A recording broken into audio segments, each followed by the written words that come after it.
বলেন খাজা বাবা ভুয়া, আবার বলেন ভুয়া ভুয়া, খাজা বাবা ভুয়া। ইতিমধ্যে আপনারা দেখেছেন একজন শায়ক মুস্তাকুর নবী সে খাজা বাবাকে বুয়া বুয়া বলছে, জুতোটা পিটিয়েছে মানুষের, তাই না? জুতা দিয়ে পিটিয়েছে। যাই ধন্যবাদ, ওলি আল্লাহর পক্ষে লোক আছে। একটা কথা বলি, যার উসিলায় 90 লক্ষ মানুষ হিন্দু বিধর্মী, মতান্তরে 95 লক্ষ মতান্তরে, তিনারা মুসলমান হয়েছে, সে হয়ে গেল বুয়া। আর এরা বলৎকারী আর মসজিদে মারতেছে, এরা বুঝি আসল হয়ে গেছে। এদেরকে এই আস্তে আস্তে এরা নবীর সাধারণ মানুষ, আপনার সাধারণ পাবলিক ইনশাল্লাহ এখন বুঝতেছে। 5 আগস্ট সরকার পতন হওয়ার পরে এই আলেম রুফি জাহেলদেরকে মানুষ চিনতেছে, বুঝতেছে আসলে এরা কারা। এরাই হলো ইয়াজিদের দালাল, এরাই হলো নাসিরউদ্দিন আলবানীর দালাল, এরাই হলো আপনার আব্দুল ওয়াহাব নজদির দালাল। এখানে উনি দেখলাম বুয়া বুয়া বলতেছে, ফাঁকি দি বলতেছে আল্লাহর ধন রাসূলকে দিয়া, রাসূল গেলে গায়েব হইয়া। এই একটা কথা, তো আল্লাহর ধন কাকে না দিছে? এই যে টুপি, পাগড়ি, দাড়ি, কোরআন, হাদিস, এগুলো তো সব আল্লাহর ধন। রাসূলের মধ্যে আমিও পাইছি, তা রাসূলের মধ্যে যেহেতু আমি পাইছি, আমার কাছে তো এই ধন আছে।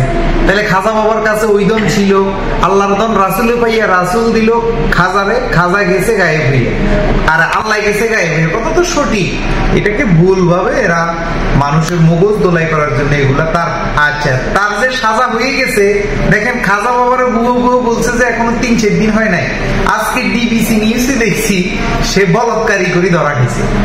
এই যে বিচার, আল্লাহ কোরআনে বলছে যারা ওলি আল্লাহকে অসম্মানী করবে তাদেরকে অসম্মানী আল্লাহ নিজেই করবে। হুজুর একটু আগে বলছে, ওসমানী হুজুর, যে আল্লাহ যুদ্ধ ঘোষণা করবে। এই মাজারে হামলা করে আসছে মৌমাছিয়ে, তার পুরো পরিবার ধ্বংস করে ফেলছে। আমার বাড়ির মাজার হামলা করছে, কি হয়েছে এগুলা বলা ঠিক না। যাই হোক, সর্বোপরি কথা হইলে আল্লাহ যুদ্ধ করবো, আমরা এগুলার বিরুদ্ধে না।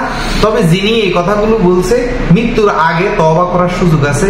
ওই মুস্তাকুর নবী কেউ আমি বলবো আপনি তওবা করেন, তওবা করে ওলি আল্লাহর পক্ষে আসেন। ভাই আমরাও কিছুদিন, বেশি দিন থাকবো না, আপনিও থাকবেন না।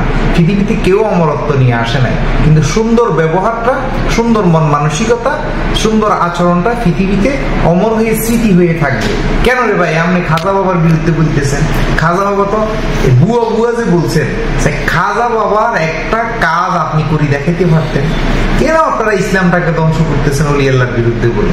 ওনারা ইসলাম প্রতিষ্ঠিত করে গেছে, পারলে আপনি এমন কিছু দেখিয়ে ইসলাম প্রতিষ্ঠিত করেন। আজকে আপনি যে কথা বলছেন, এই কথাগুলো হাজার হাজার মানুষ বিভ্রান্ত হচ্ছে।